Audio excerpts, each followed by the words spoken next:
I'm Lav Diaz from the Philippines. I'm presenting how many films here at the AV Festival. Century of Birthing, Jeremiah's Book 2, which is just a work in progress, and Butterflies of No Memories is a short film. It's 1 hour, 50 minutes. So, and what's the other film yesterday? Melancholia. Melancholia. So yeah, those are the films. Yeah. Okay, you, in a way, you yesterday during the discussion, you were saying that with many artists and filmmakers, they're just making one work, but through a sort of a sequence of works. But what do you feel your one work is in a sense? The Lav Diaz film. Yeah. It's a continuum. You just do this fragmented things, create stories. I'm a storyteller, so I'm sharing all these stories, but it's just one work anyway. It's just the work of this bomb called Lav Diaz. A bomb from the Philippines. Couldn't do anything but make films. So, yeah. How do you feel your films fit into that theme of slowness or slowing down? Well, everything that we do has to do with space and time anyway. So it's about the fluidity of life as we understand it, or as we're trying to understand. So slowness is a concept. It's just about fluidity, flow. Yeah, or the space we inhabit. How are we related to these places, to the space between you and me and him, the camera, the time, Because I in a way I feel that the sort of the duration of your films has a lot to do with sort of placing them in history as well, like sort of the historical responsibility of your work. Could you just? Yeah, my works deal with the struggle of my people. So most of the works, the ideas, or the stories that I share, they're sort of landmarking of epochs or periods in my people's struggle, the Filipino struggle. So like Century of Birthing is the struggle of the artist, the present, the now, how he deals with what's happening in his country, politically, sociologically, everything, spiritually. And my 11-hour film, Evolution of the Filipino Families, the 17 years of martial law, it's a reflection on that, how this family, farming family is affected by this macro political system that's very oppressive. And then Jeremiah's is the struggle of one individual, but it still deals with this macro problem, the dysfunction on the system, the dysfunction on everything around him, and also how he deals with this collective Catholic guilt, the issue of God, Yeah. And then Melancholia is about the struggle of the left, how they imploded, the lives of people whose loved ones are like disappeared. So the sorrow. So the lingering, the hovering issue of all these stories about the sorrow of the Filipino people, and the long sorrow or struggle, as a culture, given in the context of this, universal struggle also. You've got a very sort of specific idiosyncratic style, in terms formally. Could you just explain a bit about that, and contextualize? I don't follow any theoretical framework or a so-called dogmatic methodology. Actually everything is very organic to me. I just follow threads. I create this character and I just follow whatever idea that comes. I just shoot them. But of course, I'm very specific with the way I shot them. One frame, no formative, application of the methodology, cut to cut, or the so-called film school kind of shooting the scene where you do everything, the cut to cuts. I'm trying to be truthful also with my aesthetics. The issue of truth within the frame, on how the actors would delineate the characters that they're doing. So that's where I'm very specific. But with the story, with the framework, it's just organic. Yeah. I just follow. I'm a slave to the process, so to speak. Mm. Mm. That may be a good. When you talk about truth, and that's that's a big element in your Yeah. film, and it's something that George has talked to you about and talked to us as an audience about. Would you? This may be a good time for you to sort of come in. Yeah. I mean, I think there's two. I guess one of the issues in terms of how you create memories within your work and the way that you handle the sort of time frames, is very distinct, and often that you kind of create counterpoints with different periods. Yeah. And there's this sort of slippage between these times. So time is not. You go back and forth. Yeah. Yeah. It's not that the past is not a separate place. It's something that kind of feeds through the present. I wonder how as you build these films, how do those different time frames and different ideas of when I create characters, it's very natural for me to sort of landmark where did they come from, what period, what affects them, like which part of our history affects this guy, the martial law years or the present. So it's the natural flow of life anyway. You remember this part of your life. You remember your father one day while walking, you smell this thing, and you remember the bombing in some places. So it's a free association thing. They just come and go. Just like life. You remember your girlfriend, how you fucked her before. It's a free association thing. So I apply that in my films, in my cinema, that it's very free, If you see this farmer doing this thing, suddenly he remembers this thing, and you just cut there, and then there's this big, huge rally, and then you go back again. So it's a natural flow of life, yeah. It's a free association thing, yeah. And for me as well, that the relation of time also relates to landscape. Yes. And often the characters are very much framed within these landscapes that act. You often have a feeling like these places they're witnesses, but they're silent witnesses. But these are sites of these different historical events. Yes. Yeah. But they're not always kind of active. There's a constant tension between landscapers having witnessed these things, but also being unable to talk about it. Nature or space is very much a big actor in my films, So I find these places and I feel them. So I always go to locations. There's no production design, so we find them, and then if I feel that it can evoke, pretty much what I wanted with how the story will evolve, then I will use them. They're going to be the canvas of the film, so to speak. So space or nature is pretty much a big actor in my works. How nature, affect the character, how he will move, the very issue of habitat, So I find these places. I don't create sets, so I look for them.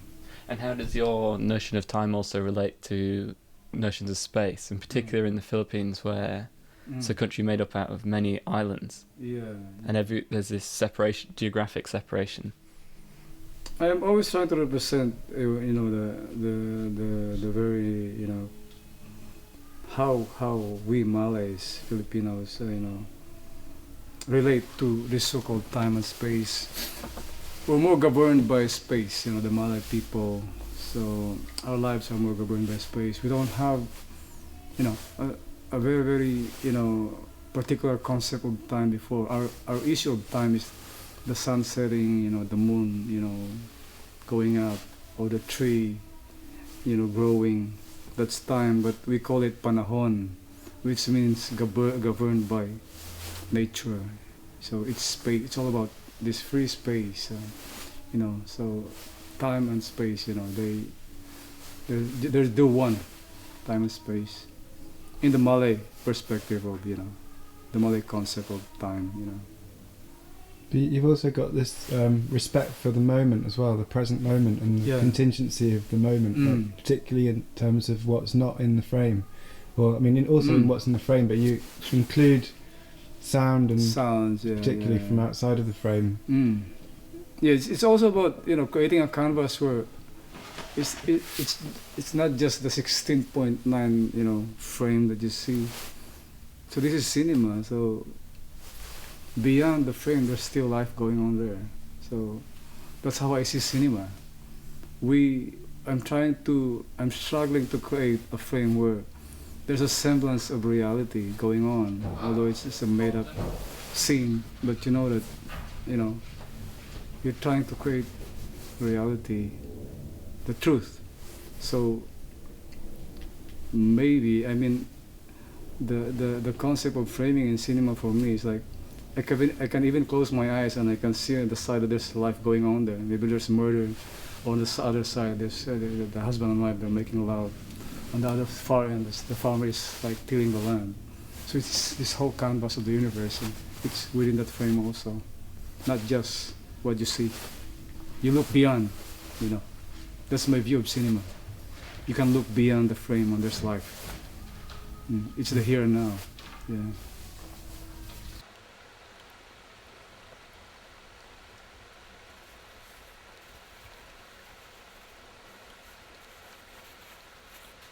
Ngayon ko natanto ang matulaing kahangalan ng pakikibaka ito. Tungkol lamang ito sa kalimputan. Tungkol ito sa kalimputan ko. Tungkol ito sa hapis ng aking bayan. Ni hindi ko na magawang maging romantisista sa kapiguan ito. Kahit na ang walang kapantay na kagandahan ng pulong ito ay walang sagot sa impyerno. Wala akong makitang gamot. We're losing everything. We have this very, very short span of memory, and if we forget everything, if we forget about the past, the struggle, then we cannot move forward as a nation. You know, the concept of nation, anyway, is still a work in progress. But you know, we're losing it. So there's no nation. If we lose everything, you know, in the past, you know, if we cannot examine it, then there's no so-called, you know, Filipino nation. It's just a concept. Yeah. I guess melancholia in some ways is the revert, which is about how people deal with traumatic memory. Yeah, the sorrow again. You know how, you know, this whole corporal and psychological struggle affects people. You know, the very, very emotional part of it. You know.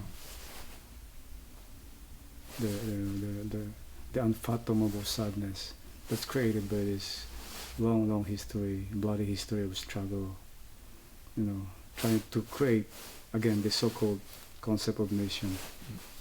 Yeah. A lot of your films revolve around group dynamics. Right. The very, very geographical condition of the country is archipelagic, you know, where like 7,100 islands is covered. So the very notion of dialogue, discourse within this, so many islands and so many dialects and languages, it creates a lot of, you know, mixed up, you know, dynamics, and at the same time, because the system is not helping at all, it's neglectful and dysfunctional, and there's a lot of debacle in the culture, so it creates a lot of the very issue of the notion of exile. Everybody's an exile in this archipelago. So we need to create a harmonious, you know, discourse, dialogue within this framework of scattering. So that's what I'm trying to do with this group dynamics. I create 3 characters, 4 characters, 2 characters. You know, they always having this dialogue, discourse. So maybe it's emblematic of what we need, you know, really in the country. The issue of unification, which is very hard to do. Yeah. So that idea of kind of group activities represented in the way that you make films, and different actors who kind of come back again and also have family, other roles. Yeah, they become family. We develop this relationship where they actually know my process and they understand my process, and I can trust them without even having these long rehearsals or dialogue or discourse, and then just give it the script, but didn't know what to do. So we created that kind of dynamics and a methodology. So it's more on, it's more, the foundation is trust, and again family. You know, you create this group.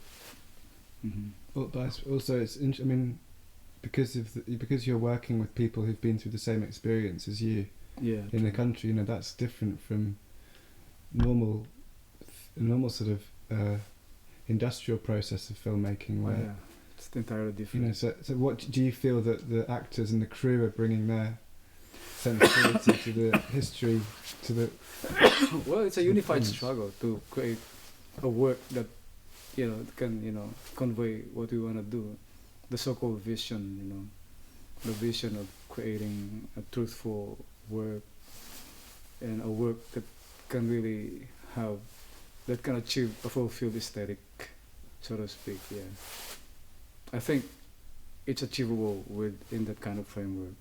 You have trust, you know each other, you know, you can work as a unified, as a unit, a true unit, not a setup unit like in the industry where they get all these so-called, you know, professionals and you know, the best soundman, the best, they have that kind of attitude, the best actor, the most popular actress. So they're thinking of the market, they're thinking of technology, not aesthetics at all, not vision at all.